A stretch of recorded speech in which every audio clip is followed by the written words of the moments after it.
ನಮಸ್ಕಾರ, ನ್ಯೂಸ್ 26ಗೆ ಸ್ವಾಗತ. ಬಾರಮ್ಮ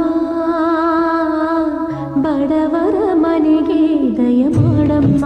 ಅಕ್ಷಯ ತೃತೀಯದಂದು ವಿಷ್ಣುವಿನ 6ನೇ ಅವತಾರವೆಂದು ಪರಿಗಣಿಸಲಾಗಿದ್ದ ಭಗವಾನ್ ಪರಶುರಾಮ ಜನಿಸಿದನೆಂದು ಧಾರ್ಮಿಕ ನಂಬಿಕೆ ಇದೆ. ಅಕ್ಷಯ ತೃತೀಯ ದಿನದಂದು ಚಿನ್ನ ಖರೀದಿಸುವುದು ತುಂಬಾ ಶುಭವೆಂದು ಪರಿಗಣಿಸಲಾಗುತ್ತೆ. ಈ ದಿನ ಚಿನ್ನ ಖರೀದಿಸುವುದರಿಂದ ಲಕ್ಷ್ಮೀ ದೇವಿಯು ಸಂತೋಷ ಪಡ್ತಾಳೆ ಮತ್ತು ಅವಳು ಮನೆಯಲ್ಲಿ ಶಾಶ್ವತವಾಗಿ ವಾಸಿಸ್ತಾಳೆ ಅಂತ ನಂಬಲಾಗುತ್ತೆ. ಆದ್ರೆ ನೀವು ಅಕ್ಷಯ ತೃತೀಯದಂದು ಚಿನ್ನವನ್ನ ಖರೀದಿಸಲು ಸಾಧ್ಯವಾಗದಿದ್ರೆ ಚಿನ್ನವನ್ನ ಹೊರತುಪಡಿಸಿ ಬೇರೆ ವಸ್ತುಗಳನ್ನ ಖರೀದಿಸಿ ಮನೆಗೆ ತರಬಹುದು. ಅದು ಯಾವುದು ಅಂತ ತಿಳ್ಕೊಳ್ಳೋಣ ಬನ್ನಿ.